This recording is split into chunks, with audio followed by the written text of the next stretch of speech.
Vous avez besoin d'un espace publicitaire pour faire connaître votre société ou vos produits? Seul Guérite TV Monde peut vous satisfaire.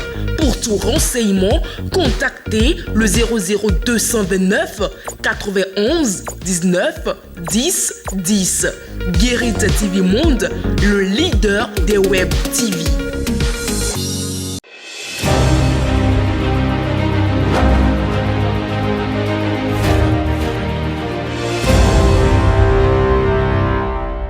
Bonjour à toutes et à tous et bienvenue dans cette session d'information.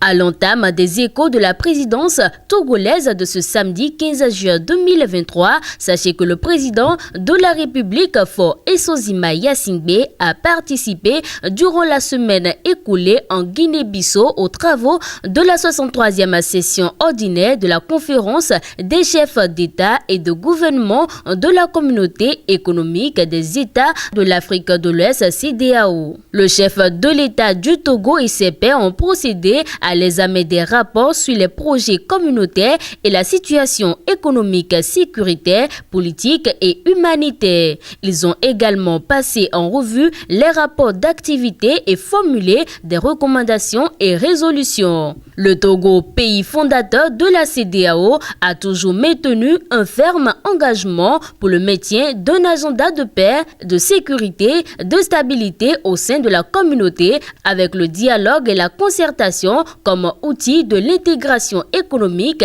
et du développement de la région. Les travaux de cette 63e session ont notamment vu le passage de témoins de la présidence en exercice de la conférence des chefs d'État et de gouvernement au président de la République fédérale du Nigeria, son Excellence Bola Tinubu. On poursuit ce condensé des informations de la présidence du Togo avec la fin de mission de la représentante de l'UNFPA au Togo. Après 4 années de mission dans le pays, la représentante résidente du Fonds des Nations Unies pour la population UNFPA, Josiane Yagibou, est arrivée en fin de mandat. La responsable onusienne a fait mercredi 12 juillet 2023 ses adieux à la première ministre Victoire Dogbe.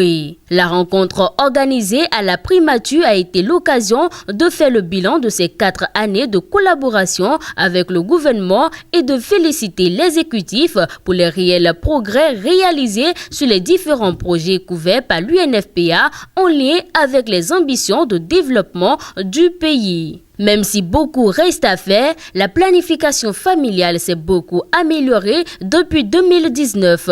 Nous avons changé la question du genre, mis à disposition un centre de prise en charge des violences et touché 10 000 filles à travers notre plaidoyer, a énuméré Josiane Yagibou. Il faut également souligner que sous le mandat de la responsable, le Togo a été distingué par le Fonds et Plan international pour son engagement de la promotion du leadership féminin. Entrepreneuriat des jeunes à présent, 1,7 milliard de francs CFA alloués aux jeunes dans le cadre du partenariat gouvernement Ecobank. 2 ans et demi après la signature du partenariat entre le ministère du Développement à la base et Ecobank, les premières retombées de la collaboration sont effectives.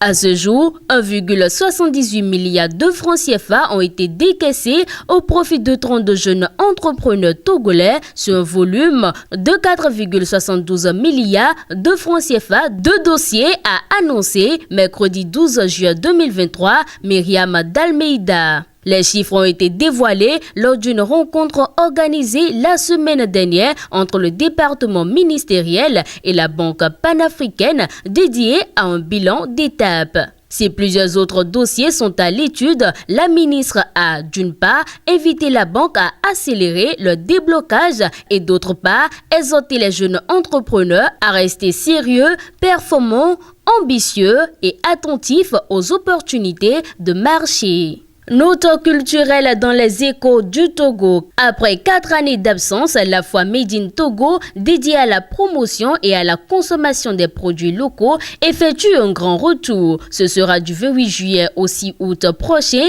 a officiellement annoncé il y a quelques jours le Centre des expositions et foires CETEF. Cette manifestation foraine se tiendra dans un contexte de grandes vacances scolaires, offrant ainsi l'occasion aux exposants et opérateurs économiques d'interagir avec un plus vaste public, parmi lequel des touristes et compatriotes de la diaspora en séjour au pays. 3 mois après, la foire Made in Togo sera suivie d'une autre foire. Il s'agit de la foire internationale de Lomé. Cette dernière, qui sera à sa 18e édition, sera placée sous le thème d'une meilleure exploitation des atouts de la ZLECAf.